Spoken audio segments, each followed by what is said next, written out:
Good morning, everybody. This is Bobby Hobbs, and I am live on location. I got my Yeah. friend Paul with me here. I said live on location. You're old enough, you probably recall when they used to do like radio at the dealerships. They would do like the live remotes.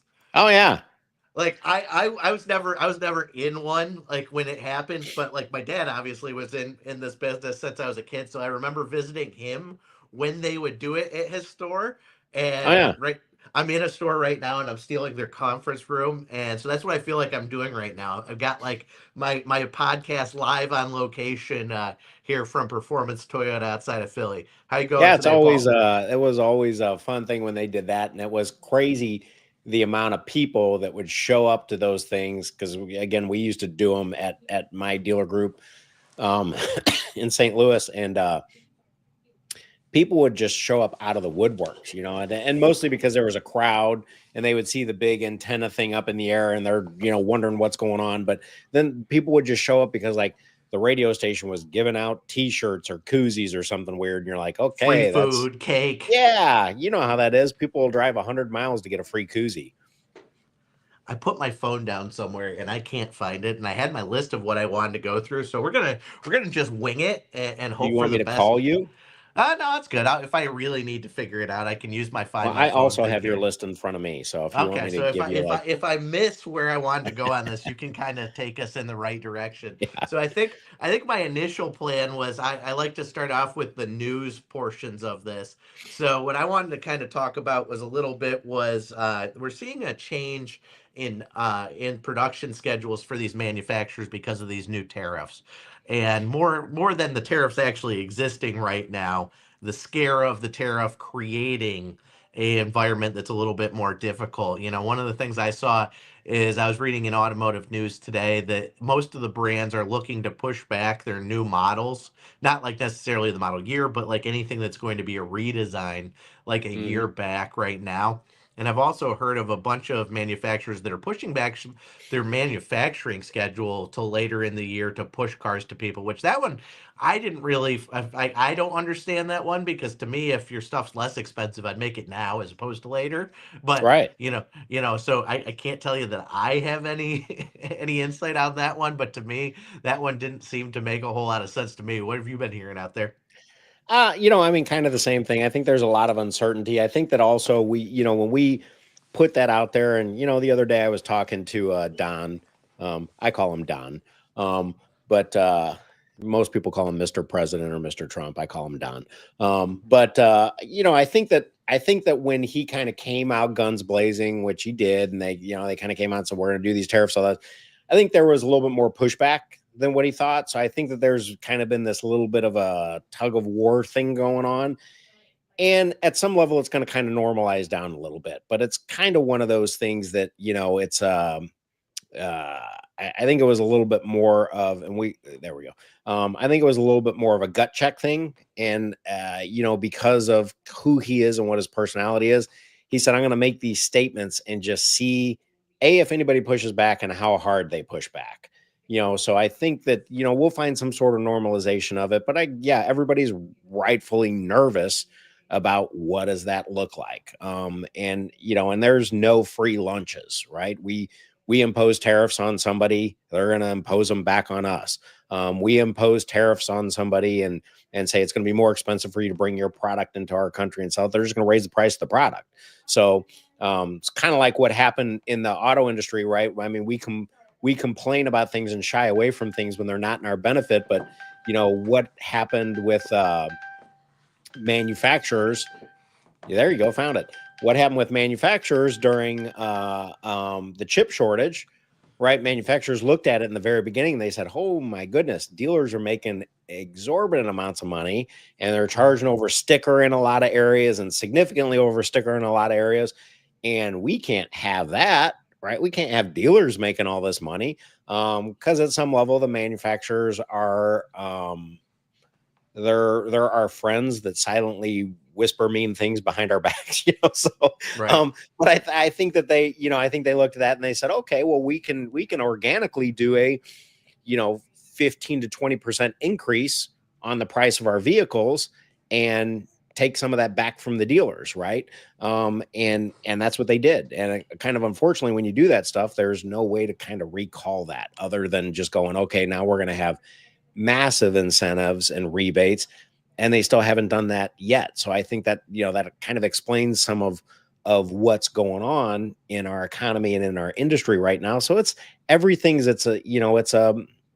a gut check. I mean, he fired a shot across some people's bows just kind of see what was going to happen. And now we're going to see what the back and forth, and we'll land at something that'll be somewhere in doable between for everybody, right? I mean, we're not going to collapse economies over it. So I think that people just get, they're getting a little bit too nervous about something that probably for just the average person isn't going to have the massive impact that we all thought that it was.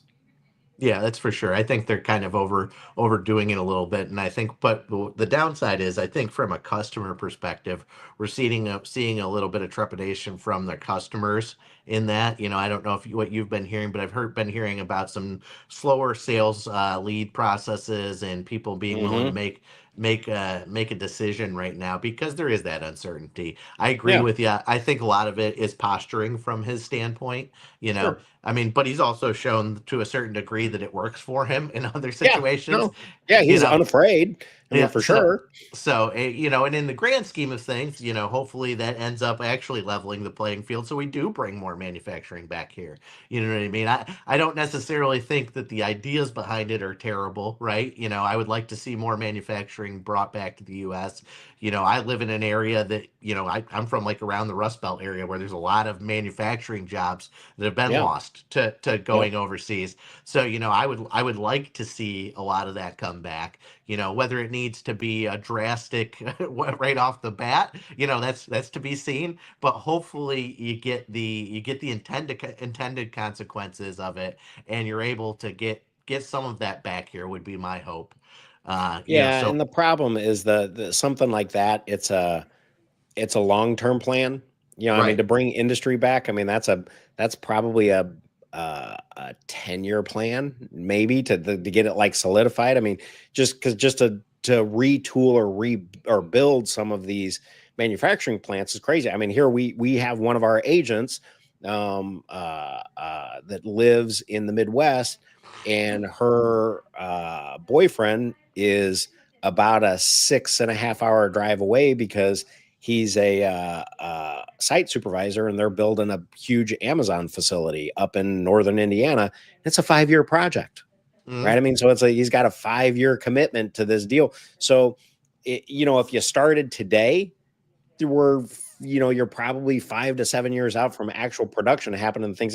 But I think that it's on the right path. I think we need to be more conscientious of having more industry here, because we saw that with the chip shortage, right? And how the chip shortage affected everything, because we really felt it most in automobiles because that's the industry that we're in, but it was everything from webcams to computer monitors to gaming systems to lawnmowers. You didn't realize what had computer chips in them until that happened. Everything, which is, again, that's one of the things that's like one of our talking points these days, because we're like, hey, remember back when the chip shortage was going on and you couldn't get anything? Not just you couldn't get a car, but you couldn't get anything that was electronic. So yes, having that back here and giving us a little bit more solid footing on those type of things is important, because again, we do have some countries that one in particular, and I think we all know that it's China, that we buy a lot of our stuff from, but we're very much at odds with how that we think our views of the world and how people should be treated and how government should be run. So, like, if they just said, you know what, we're not exporting anything anymore, that's bad news bears. Oh yeah, because right? we don't produce it. Like we maybe don't survive that. So it's one of those things that it's, we have to be careful. I mean, they're playing a very it's a very tricky game of chess right now. Oh yeah, for sure. Speaking of a tricky game of chess, what it reminds me of, you ever see the movie with Matthew Broderick, War Games? Absolutely. Yeah. I'm on like a kick of 80s movies lately, Like Yeah. I love 80s movies. Like so like that is just kind of like my go-to when I'm working. Like I'll be like just sitting there. And the more ridiculous, the more I'm in for it. So like that just got me thinking of that right there.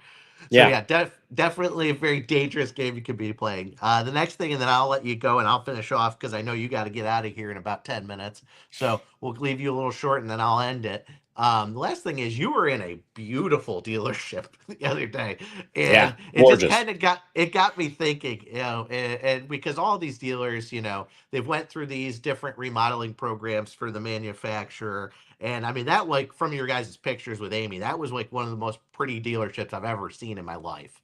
It was Where ridiculous. where was that at? Where were you guys at? So we were up in Minneapolis. Okay, Minneapolis. That was just beautiful. It was. It was gorgeous. Except for the fact that the day that we landed there, it was the temperature was -2 and the felt like temperature was -25. So like Oh, literally okay. when you walked outside, the air immediately hurt your skin. Oh You're yeah, like, that's no good. this is not the way that it should be. But But what I wanted to talk about is, and this isn't new, these manufacturers want to push on the dealers all these upgrade programs, and they really haven't held back. Certain states are easier or harder to. Like I live in New York State, where in New York State, your franchise laws make it pretty difficult for them to strip the franchise from you. So some of the people push a mhm, little bit harder back than they do in some of the states. But a couple of years ago, Automotive News did a report on, where when people spent this money, you don't get it back, right? right. Like you just don't. But that also doesn't mean that you need to have a terrible facility. And that's kind of what I wanted to talk about today is, one of the things, and then we obviously our focus being on F&I, and this is going to kind of come together here in a minute, is to me the most important thing is you can't have an antiquated facility. It can't look like it's from the 70s. I'm not Mhm, saying that, I think that you need to have the state of the art, huge screens everywhere, fireplaces, all that type of stuff, but something that looks clean and modern, right? Is would be my focus. But the biggest thing is the second portion I said, or the first portion of what I said there is clean and decluttered.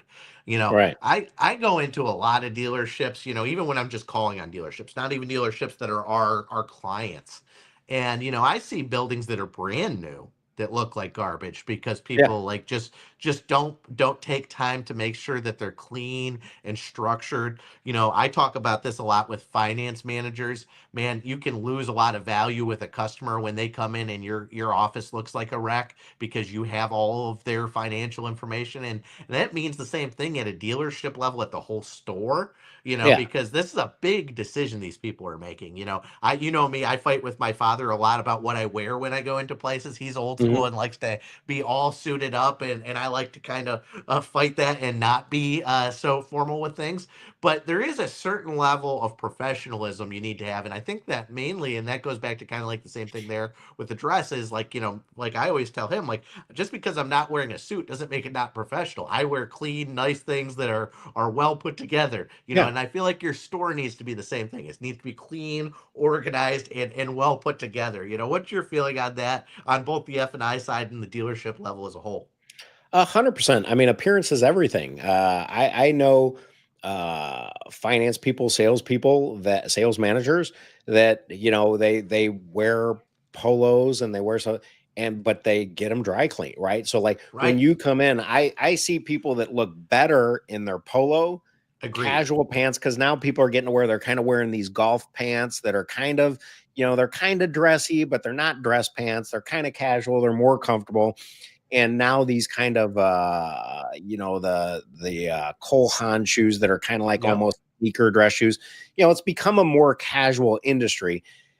But I see people that look that way and they're tight and right. Their shoes are Right. polished, their pants are pressed, their shirt is pressed, their hair's done, they're clean shaven, that look better than somebody that's in a suit that's wrinkled and their shoes look like 100%. garbage and like their suit pants are too long. So it's like, it's one of those things. It's like if you go buy a suit, you literally can get an entire suit tailored for like $150, right? Right. Do it because it matters.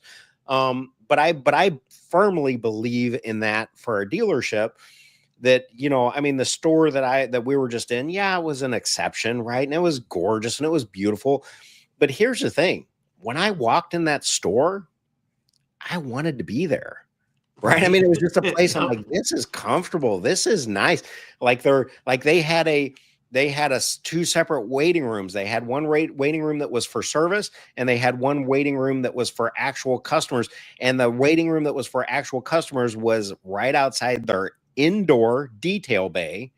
So as they were sitting there waiting for finance or whatever it may be, they could sit there. They had their own separate coffee machines and their own separate little fridge with waters and stuff like that, but they could actually watch their car being detailed, right? Their car. And Right. then that's also right outside the F&I offices. So like, so like they have a great deal, a great process where F&I comes out when the car's washed at some point, and they walk them around it, and they kind of talk about the technology a little bit, right? And they do, but the salespeople are doing their delivery right there. But like the offices are oriented to where, while the finance person is talking to them, if the customer's looking over their shoulder, they can see their brand new Mercedes in the detail bay, That's kind of cleaned up cool. right off, shining like a new dime, and they're just excited to go get to their car, right? I mean, it just elevates the experience everywhere. And not every store is going to have that. But Right. every store should be welcoming, and it should be someplace where you feel like, you know what, I could come here and just hang out, especially your service department, right? Sales department, if we do things the right way, we might have a customer that's unattended for 15 minutes at a crack, right? And that's the big end to me. I don't think it should be more than that. But like in our service department, I mean, service department shouldn't be super sterile. It shouldn't be, I mean, it should feel like a house, right? I mean, it should feel like you're sitting in somebody's living room and that you're comfortable and that you want to be there. We lost your video. Um, so yeah, I can't say enough stuff about environment, first impressions, what people see is everything. And if you're not looking at that, and if you're a dealer, okay, if you're a GM and you're listening to this, here's something that I would challenge you. And I've had to go through this in my store. We had to go through a new certification process for CDJR to get their new, because when they went from 5-star to what they current are, you had to get recertified and do all this stuff. So they come out and look at everything. They look at your facility, they go look at service, they look at your restrooms, they look. So when they came out, because they'll give you a list of things, you have to fix these things before you can be certified, right? And it was down to things like your curbs need to be painted a certain way, right? And you have to have lines for customer parking in your lot. And, so when we went and looked at things, so I wanted to walk around with the inspector because it was an important thing. And CDJR at the time was, a lot of your back end money was tied to having the certification. So as we walked around, right, this person that's coming in, this inspector that's never seen our facility before, is looking at it with fresh eyes, and they're going, well, you got like down at the bottom of going down your stairs, on the third stair, you have a hole in the bottom where maybe somebody dropped something or kicked their shoe through the wall. Oh, your bathroom is this. Oh, hey, your vending machines, looked underneath them. There's a bunch of, dirt and dust and and they just start seeing all these things that they see because they're looking at it with fresh eyes that I stopped seeing because it was part of my environment. Right. I literally stopped seeing those things. And as they're going through, I'm going, oh my gosh, I walk by that every day and never maybe noticed it, but never took any action on it. So I would say if you're a dealer principal and you want to know, like, is my dealership welcoming? Is it someplace? And even if you're a finance manager, listen to this, and you're going to be bringing people in your office, find somebody that's not associated with the car business at all. Like, a brother-in-law or your mom or somebody like that, and say, hey, do me a favor, walk through the dealership with me. Let's just take a walk through the dealership and tell me how you feel about all the different areas, right? How do you feel about where the salespeople are and what their desks look like? And when they look at it through the lens of a customer, you get a totally different view of what it should be. And the thing is, if those people are telling you that something's edgy or that something's not right, or maybe you should adjust this, that doesn't look quite right, this isn't very welcoming, every single one of your customers is seeing that same thing and they're noticing it, and you're not, because it's just part of your environment, right? So looking at your dealership with fresh eyes, you don't have to go do a $2 million remodel, but paint's cheap, Right. right? There's things You that know, you can do that are there's a low lot of cost. things that you can do to just doll it up to make it look better, and more welcoming. But definitely, like down, like I go into some like service departments and I look at the waiting area and I'm like, oh, is this like where the techs hang out for lunch or what? I mean, Yeah.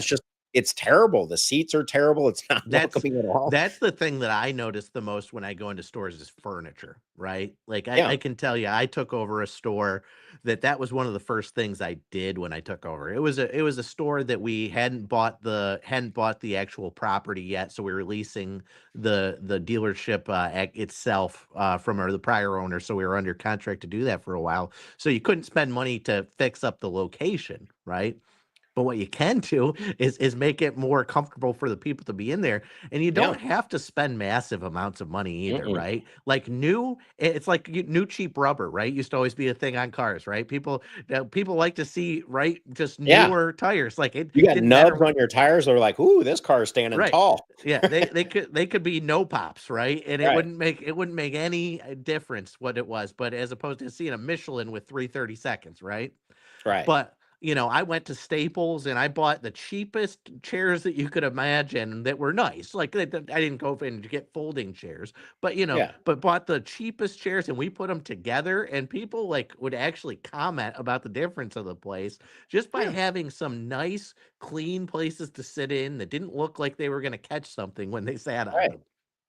And customers are going to sit in those things for like the customers that are waiting. They're waiting for an oil change. They're waiting for they might sit in that chair for an hour. If it's going to be longer than that, they're going to go do something, or they're going to get a shuttle somewhere, or they're going to get a loaner cart. Right. So it doesn't have to be like long term comfortable, and it's also not like when we go out and buy a couch for our house, we're like, I'm going to spend all the money because I'm going to be on this thing. Right. Right. You can go cheap as long as it looks good, and it doesn't even have to be super comfortable because they're not going to be there long. But like when they walk in, they go, "Oh, this is a welcoming little environment. Looks good, smells good, is clean." Clean is the You main know, thing. Yep. yeah. Have something on your TV that's not Jerry Springer. You know what I Yeah. mean? So Well, and that's a good point too, and that's not either left wing or right wing news is always a positive. Is stay away from things that create division, right? yeah, Like it's like I want a very nondescript thing playing. Like, yeah, you know what I mean?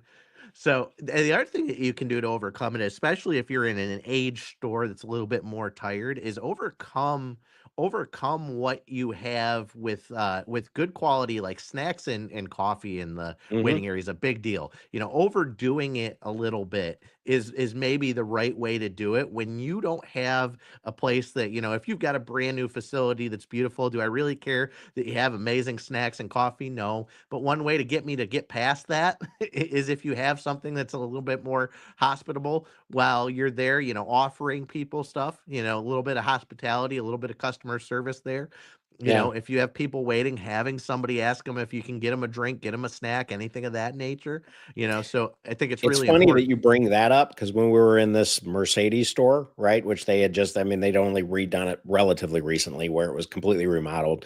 And that was one of the things that Mercedes said they no longer wanted in like the show. They didn't want any type of like snack areas. I mean, they have Mhm. beverage areas where you go get coffee, but they're like at one point we had like some nice things that had like chips in them and M&Ms and M's and stuff like that. And they said, nope, get rid of that. And they said Mhm. that was one of the first things that customers complained about. Oh They go, yeah. hey, where, they're in there getting their $140,000 car service and they're going, hey, I used to be able to get a 82-cent pack of Sun Chips. Where's that? Right. Yeah. Because it's the little things that matter. It is, and it's like, the Germans, they're going for that sterile approach, but, you're right, you pull it in your G-Wagon and you're used to a certain level of customer service, and you're not ready to have them take that away from you. It's Right. those little things that can make a difference, for sure. Alright, well, the last thing, I'll get your opinion on this, and you can leave, and like I said, I'll finish up after this, but this is kinda something, like I said, that is it affects me, and it affects a lot of, managers and managers and salespeople, and that's this guy right here, Mm, right? You and me live on our phone all the time because of what we do, but you also get stuck in it, right? for sure. Like and it doesn't mean that you have to be floating through TikTok all the time or whatever it is, for me, I love to see stats, right? I am like Mhm. super OCD about stats and figures, and I find myself checking my email 80 million times a day. If Yeah. somebody emails me, they get a response quicker than they ever anticipated it could happen because I'm probably going to check it about 5 times per 10 minutes, right? Right. Which isn't healthy from a mental health standpoint and creates a lot of anxiety, but it also creates lower production at your dealership, right? And that's kind of what made me think about this, because I was kind of going on a little bit of a dopamine detox for myself just from when I get home for that Yeah. reason. But the same thing needs to go for you guys at your stores, right? Like I noticed myself, and this is just recently, I told you I've been watching a bunch of 80s movies. I realized that I hadn't watched a movie, like actually sat and watched a movie in years, Yeah. right? And I've recently, like, I was like, okay, I'm gonna put my phone down and I'm gonna watch a movie. And like I'm watching movies that I watched probably a year ago, and I'm like, I didn't realize all the stuff that was going on in it Yeah. because you're so addicted to that phone, right? For sure. And I watch a lot of times, and this is the reason it came up as a finance manager that a GM was talking with me about, and this is kind of the relation between myself working on mine and us with the dealership level. Is he goes, well, I've got a finance manager that we're always talking about trying to get people to early TO, right? That's like one of the Mm. biggest things that you can do to maximize growth and create a better customer experience, right? And I don't care so much if it's even, if you're not F&I centric, if it's your sales manager, whoever it is, you want to make sure that somebody is touching that customer early. And he's like, I have a hard time, getting them out there to talk to them. And I'm like, well, what are they doing? He's like, well, I've never really thought about it a whole lot. He's like, I don't know. He just always tells me he's busy. Right. Yeah. And I was like, well, why don't you kind of like actually pay attention? Like when he tells you he can't do it, I know where his office is. You can walk past and see what's happening, right? Yeah. So make it a thing. And he's like, well, he's just playing on Facebook, or it was like a social media thing. And I go, I understand, number one, that he's not special. Okay. He is not the only person. I see people all day long Yeah. not paying attention to it. So don't go over the top with it, right? I'm not asking you to fire the guy for it, but have a conversation, right? There's plenty of downtime in what we do. Okay. So Oh I yeah. understand finding some things, but also you got to have some self control with it and not let it get in your way of doing business. Right.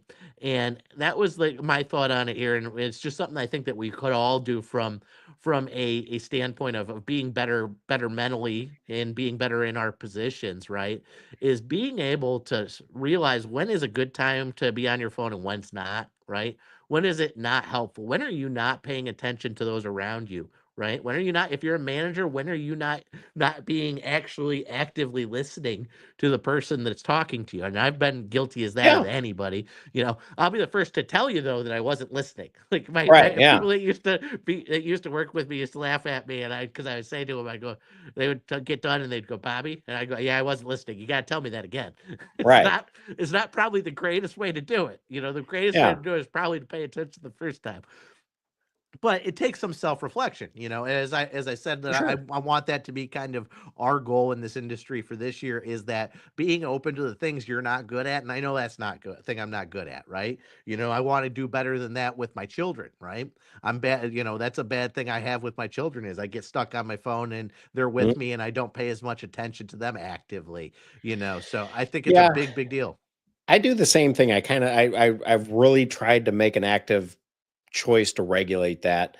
And how I've done that with my phone is I have all notifications with the exception of the the actual phone call or the text silenced. So nothing's coming through. So like if we're having dinner or something like that, I'll set my phone aside, and then I also have different, like, because I always have my phone silenced. It's never making any Right. noise Same here. other than the buzzing of the vibration. Vibrating. But I have my normal text vibration that happens, and then all my like friends and family, like as I go through, and I've done this probably over the past like 6 months, like when somebody would text me, I would go and I would change them to the friend or family vibration. So they're different. So like if my phone is sitting at on my desk and I said, okay, I'm not going to look at my phone for an hour, and I hear that thing. So like my daughters, like my very immediate family, the people that live in my house, they have one text tone. All my other friends and family have a different one, and then everybody else has the normal one. So Right. like I can tell who that text is from. Like if it's somebody that's just like regular family, I'm probably going to let it sit. If it's something that's from business, I'll pick it up and grab it, right? Because that's somebody that probably needs us and we're serving our clients. But for the most part, I really try to have this thing not constantly chirping at me, going, "Hey, pay attention," because these phones are like a freaking 2-year-old. It's Oh going, "Pay yeah. attention to me, pay attention to me, All the pay time. attention to me. I'm the most important thing in the world." And we do get wrapped up in them, and you never see that more. I mean, the amount of productivity that and I don't know if where the balance is, right? Maybe we're way more productive because we have these phones and we have immediate access to one another and to our clients and to email and stuff like that. So maybe they've made us more productive, but I would guess that it's probably been I think we've gone backwards in productivity, Yeah. even though they Pendulum do swung the help us other in way. some areas. But like if you want to see how much a phone is pulling you away from the things that are important, look around you next time you're in a restaurant. Oh yeah. You'll see a family of 5 people sitting there waiting for their food, and every one of them is on their phone, and that's who they're giving love and attention to is their phone, and they're not even talking to each other. And it'll happen through the entire meal, and it's scary. Like, when you look at that, because like, in our house, we have a rule, no phones at the table, right? Right. Everybody's phone goes on the island counter, and because when we're there, and there's some times where, like, my daughters will eat and instead of sitting and chit chatting a little bit more, they'll get up and They're walk away gone. from the table and Yep. check the phone, right? Yep. Because they're like, I've had 30 minutes without it, I'm going to die. But they're 22, right? So it's a bigger part of their life. But I actively try to make choices where, like, I don't turn my phone on until 8 o'clock. Like in the morning, I don't, and I'm up well before that. I don't turn it on until 8. And the only reason that I do it at that time is because East Coast dealers, it's 9, right? And that's when dealerships open. So if somebody needs to get a hold of me during business hours, I'm available, but I'm not on it looking on it. I'm having a cup of coffee. I'm doing a little bit of reading. I'm not absorbed. I don't start my day absorbed by this smallest pit of quicksand in the Oh world. yeah, and it And doesn't that's make you exactly what feel it is. good either. You Yeah. know, yeah, I was in a restaurant the other day. An old Greek guy's got a pizza place in Syracuse, and I can't think of the name. Otherwise, I would give him a shout out right here. But I was there with my dad while we were just stopping to get a thing, and there was a piece of paper on the side of it that says, "No, we don't have Wi-Fi. Talk to each other." Right. I And love that. and and I was like it was like, I liked that, right? But Yeah. I kind of to your point, I kind of did a little bit of what you are over the last 3 weeks because I was just feeling overly anxious, right? Mhm. At both the nighttime and during the day, in the beginning of the day, right? Throughout the day, I'm still going to look at my stuff because that's just kind of the person I am, and I Yeah. think that's one of my benefits of is my neuroses of having to handle everything. It's one of my superpowers, Mhm. right? But when I'm off, I want to learn how to be off, right? I don't know how to relax. Like I think I've talked with you before. I Yeah. physically don't know how to relax. Like I just can't do it, right? And so I've made a change to my lifestyle where I get up early, right? I go to sleep early and I get up early. So I get up at like 5:30, 6 o'clock every morning, right? And I get up and I cook breakfast and I leave my phone in. My phone's not anywhere near me when I go to sleep, right? Which has Mhm. been a new change for me. And I'm getting up, I'm making my coffee, I'm doing some journaling, I'm listening to something, maybe a podcast or something, but I'm not paying attention to it. And right when I get to the time of where I want to get started working, I feel like I get so much more done because I'm not like feeling anxious to start, right? Like Right. because right so frequently you're like, "Oh god, I've got 12 things to do right now." Which one do I do first? Well, now I'm kind of taking such a slow and methodical approach to it. By the time it's ready, I have like all of my mental ability ready for it. And I do the same thing at night. Once dinner time is over, the phone's done for the night, right? Yeah. Like I cook dinner, I put it down while I'm cooking dinner, not after dinner time, but when I'm cooking dinner for the kids, and then when I'm done, it's done, and that's it. I don't see my phone again except for putting on a alarm for the next day, and it's Right. been a very positive change to my life. So I think, like I said, from a individual standpoint, because we know individuals listen to this podcast who aren't in management, right? Or at a management level, it's important for your people from a productivity standpoint to not get stuck in their phone. it's also a positive thing just for your entire life and your positive mental well-being Yeah. to not get lost in it. So I think it's just a good time where we get right now, where we've been talking about a whole bunch of different technology things to make yourself better, to remember that while all of these things can make you better, to your point, Paul, sometimes when you get all of this stuff, you get so sucked up in doing it, you never leave it. Right. Exactly. That's exactly So what happens. so that's all I got for today. You got anything else before we No, end it? no, All I got to right. run, get to my next appointment. So everybody have an amazing weekend and we'll see y'all very soon. All right. We'll talk to you guys later.